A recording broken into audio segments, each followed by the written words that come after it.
Welcome down the line. I'm Christine Williams, coming up for discussion on our Viewpoints Hour. The U.S. in a struggle when it comes to giving aid to Burma. We'll talk about it after this. Stay tuned.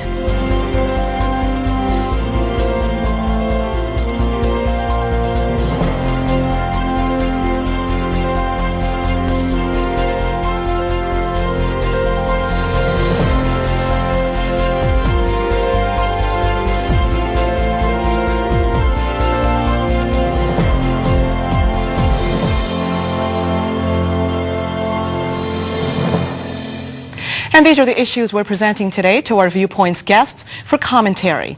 The U.S. is battling to give aid to Myanmar. Leaders in the cyclone-ravaged country are resisting U.S. conditions that inspectors be let in to assess the need for aid relief. A proposal that new rules be put in place to deal with the problem of aging drivers causing accidents on the road. And a man smoking pot for medical reasons has set up a social joint outside a bar and grill. The owner crying it's bad for business. The case is now before a human rights tribunal. Now let's meet our Viewpoints guests. Paul McKeever is leader of the Freedom Party of Ontario. And Terry Spratt is an educator. And you, the viewer, well, you are our third guest. Feel free to call in at any time with any of your comments. Now, that brings us to our first topic. Let's take a look. Here's the headline: U.S. caught between aid and politics over Myanmar disaster.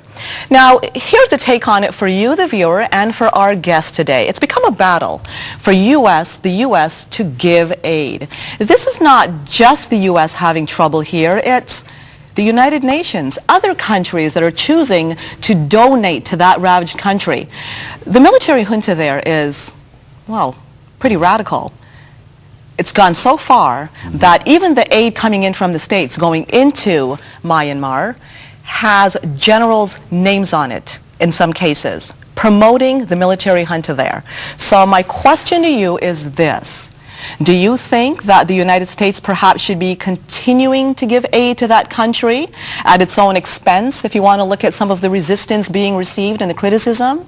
Or do you think it's worth saying, look, despite the opposition, despite the slap in our faces, we're going to help those people in there as humanitarians? I'm going to start with you on this one. There was on the radio coming in here this morning, there was an article about the fact that what is happening is that the relief materials are going to the generals and they're substituting for a lower quality. Okay, they're giving the people locally grown stuff, etc. This is an issue that affects not only the U.S. but all countries. The article that we looked at, by the way, seemed to suggest that U.S. foreign policy is somehow to blame for this. This is absolute nonsense, absolute nonsense. The Secretary General of the United Nations 2 days ago, now we're now into 13 days since this tragedy, deemed it totally unacceptable, the attitude of the generals of the junta in Myanmar. And I think the reason behind the U.S.'s insistence is they don't know what's going to happen to this stuff. And yes, they know perfectly well that if there is no monitoring, if there's no accountability, then it could be a total waste. Or it could be, you know, if they achieve 30% efficiency. So I think they have every right to try to insist. What about you, Paul? Well, you know, part of that, too, was the whole criticism of Laura Bush, and that she's been criticized for having criticized the military junta. She's been criticized on the basis of, well, you know, this money going in is more about politics and less about aid. Well, you know, from my perspective, good for her. If it is about politics, you know, the comments that we see from some of the critics that, you know, when a country's been hit by a disaster like this, you ought to be giving the military junta some slack, that you ought not. I think the words were, you shouldn't be kicking a person when they're down. Yes. No, I tell you, when it's a military junta that's down, you not only kick, you shoot.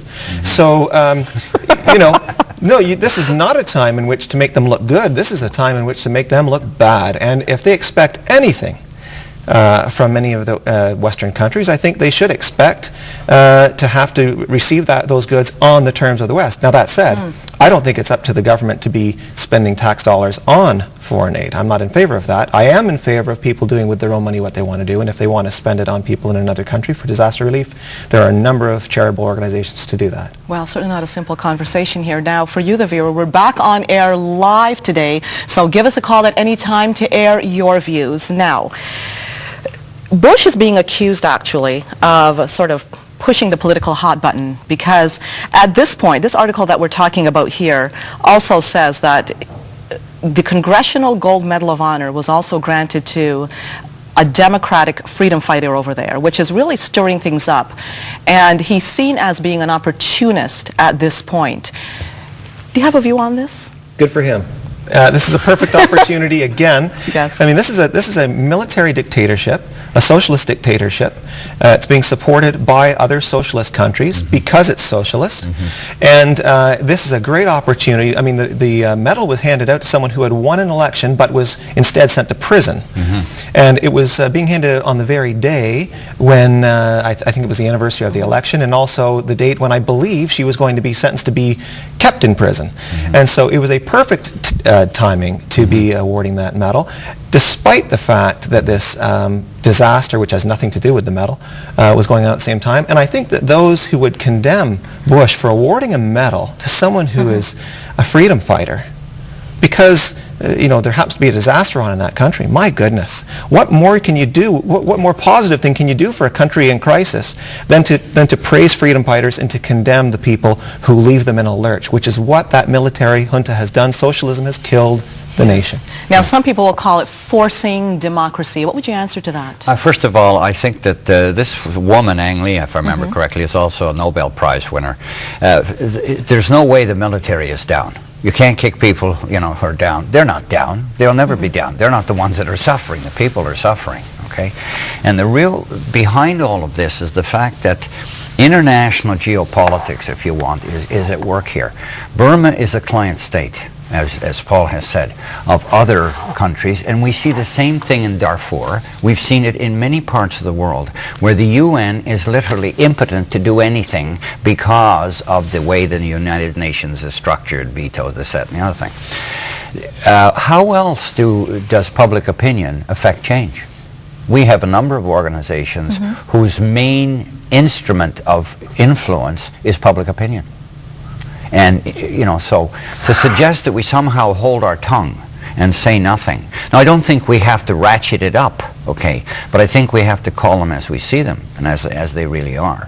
And so, but as I say in the final analysis, it's the people who deserve our compassion, our concern. I don't know about, Paul doesn't believe in spending tax dollars on foreign aid. I think it's better in some cases to share wealth this way than it is to try to solve everything with armor. Now, I'm very curious. We're going to go to the line shortly, but I'm very curious, Paul, what you're going to be saying about spending taxpayers' money on foreign aid, because even right now, take for example, we're also being urged more and more as a country to give aid to China because they had a horrible earthquake there. And right now, the number dead is believed to be up to something like 50,000 people.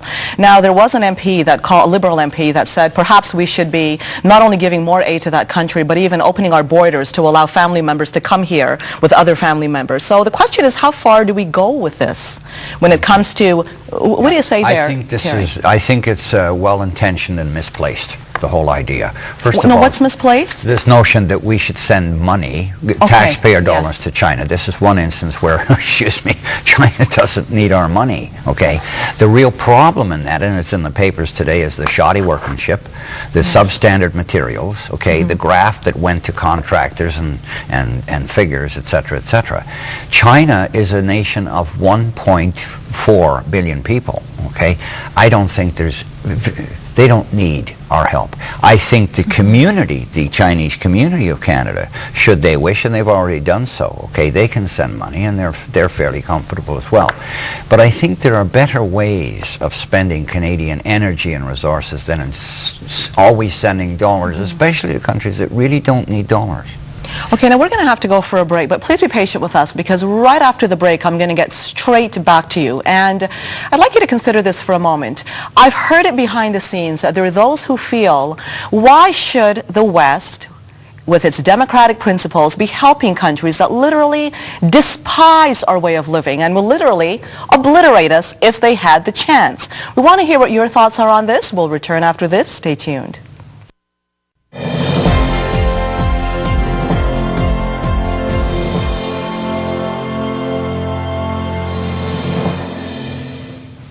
Hello again, welcome back to Viewpoints on the Line. So what do you, the viewer, think? Do you think that the U.S., the West, Canada, for example, should be giving aid to Myanmar, the former Burma? Let's hear what you have to say. Andy on line 1, you're on the air. Yeah, hi, Christine. Anyways, my point is, I'm going to be very succinct and to the point. I repeat myself. Anyways, I don't blame the people from Myanmar being very, very leery about support, okay, especially if it's headlined by the Americans, okay, because as much as I love Americans, and you've heard my opinion on other shows, I fully understand small countries being leery because the last people you want to be indebted to are Americans. Look at Chile, look at various other South American countries, look at some countries in Africa. They always come back and there are juntas, there are takeovers, you know.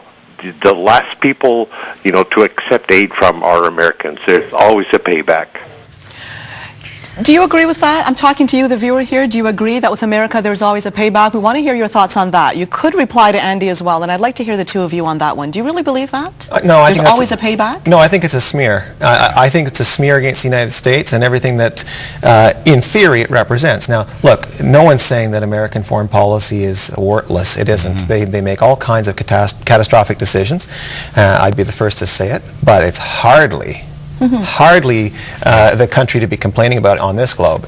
Among countries on this globe, I would say it's done more to preserve reason, reality, and freedom than any other country. And so you'll often get a cheap smear when it involves a socialist country being helped by a non-socialist one, and I think that's probably the kind of thing that drives that sentiment. I agree. First of all, there's no parallel between Myanmar and either South America or Africa. The problems in Africa are the European countries, the post-colonial situation in Africa. That's not the U.S.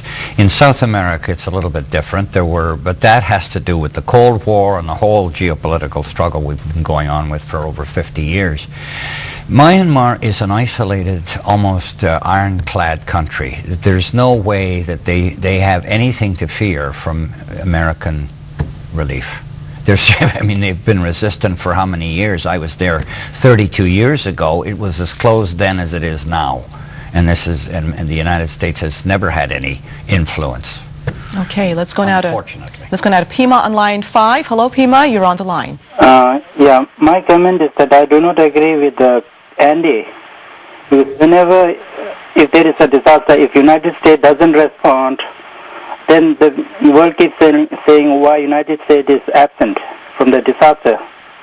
And my second comment is that we should be present. U.S. or the foreign national should be present in Burma to distribute and to do the relief work. Otherwise, the general will be feeding the material for the army. That's what Chinese did in 50s and 60s. So that many people died, and the Chinese regime took all the food from the people and they fed the People Liberation Army. And people have to eat the shoes and shoe and the belt from the leather. And they were just fed the soup with just few grains of rice. And they were forced to work 12 hours a day. Pima, thanks for calling in. Obviously, Pima appreciates what the U.S. is doing. Now, I know that you say it's a smear campaign, that's what you call it, against the United States, and you wonder how deep that really runs. Yes, go ahead. How deep is that? You know, America is hated. It's not because of the current president or the one before him. Or the and one that's what him. people are saying. Yeah, it's not. The root of hatred for America is everything that's good about America. People hate the good for being the good. They hate the prosperous for being the prosperous, the industrious for being the industrious. They hate the advanced nations for being advanced. And the underlying philosophical premise is reason isn't all that important. Irrationality is just as good. And they resent the achievements because they aren't capable, because they have not chosen the same root, the same intellectual root as the United States has. I think this is there's a lot of truth in this. It's a type of projection. You project onto the successful your own guilt for not being successful yourself, and so there's a built-in resentment. You know, the airport in Rangoon, I've seen it, it's about 150 feet long. It holds a maximum of 5 flights a day. That's all it can accommodate. I mean, it's very primitive. So this is another element that some of your viewers might appreciate. More food for thought, too. This recent article that I dug up here, Burma approves pro-military constitution in referendum. Now, according to this article, a week after that deadly cyclone just ravaged that country, according to this article, that military junta is saying that 99% of the 22 million voters went out to the polls to vote them back in. And while people are suspicious of the West, suspicious of the United States, are people not questioning what this military junta even stands for? Well, how did they vote when many of the roads are washed out or damaged, this, that, and the other thing? I mean, I think it speaks for itself, you know. Yeah, that kind of percentage is unheard of in any country, 99%. Right. That's party members voting multiple times, and I would say it's 99 point whatever percent of the ballots cast, but not of the people who live there. Certainly not. Certainly not. So the two of you were saying, bottom line, despite the fight, it's worth it.